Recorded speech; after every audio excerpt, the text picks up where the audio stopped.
welcome back to Things Tina Does. Today, welcome back to the basics because we are making basic marinara sauce.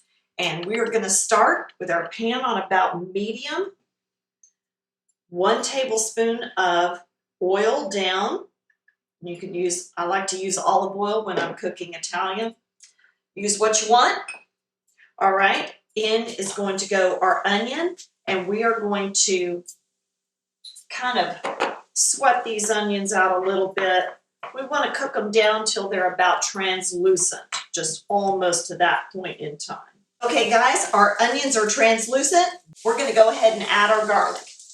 Okay, 1 clove goes in, and we're just going to stir that around because that garlic is going to get nice and fragrant. Oh, already, see, as soon as it hits the pan, you can smell it. It just smells so good. Our onions are getting just a little bit toasty, and that's going to add so much good flavor to our sauce. All right, now we're going to add our tomatoes. And we have added 1 28-ounce can. We're using the San Marzano style, and I really like this because they have so much flavor. And those go in complete. Those are whole. All right, take your old-fashioned potato masher and just go in just like this into your skillet and just break those down. The plum tomatoes, I've heard other people say, and I've used different kinds over the years, but I really have found that I do like the plum tomatoes for recipes like this because they really do have so much flavor. And once again, guys, this is a basic marinara sauce that just translates beautifully to so many different dishes. I love it. All right, now once that is in, we're going to add, we've got a little pouch here. I love these, you guys, these little ready pouches of the tomato paste. Once again, this is Hunt's recipe ready 2 tablespoon pouch. And this is going to go in to our sauce. And we're just going to stir that in, just like that.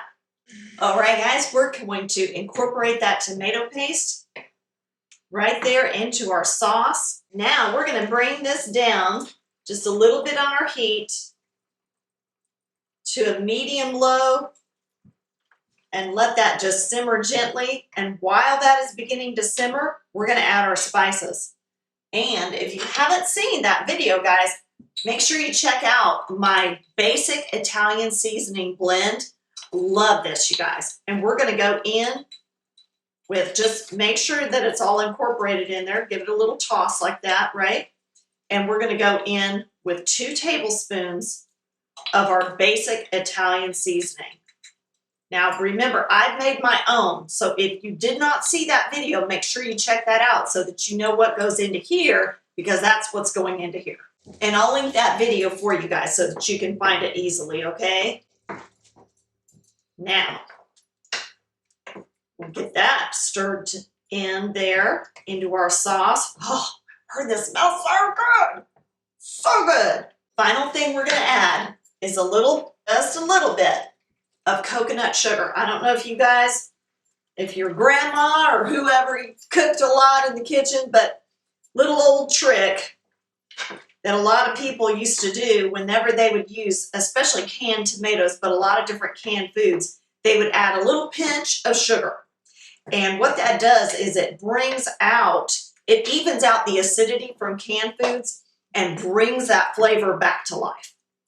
And that is it. So you guys saw how fast this comes together. Okay guys, our marinara has been simmering for about 20 to 25 minutes, and I've got to have a taste test.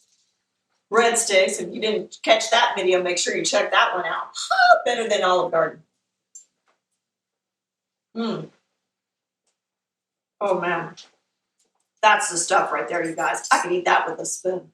All of that flavor in there from the tomato, and I like it a little bit chunky because to me it's a little bit more authentic that way. But all the blend of the spices, you get that wonderful little bit of garlic in there, the onion, all of those spices coming in, that oregano just sings throughout. And this, to me, is a more authentic style marinara sauce. But you saw it in 20 minutes, start to done, ready for the table. How cool is that, right? Well, you guys make sure you give this a try, and make sure you subscribe to the channel too, guys, if you haven't already done that. We appreciate it, and we'll see you next time on Things Tina Does.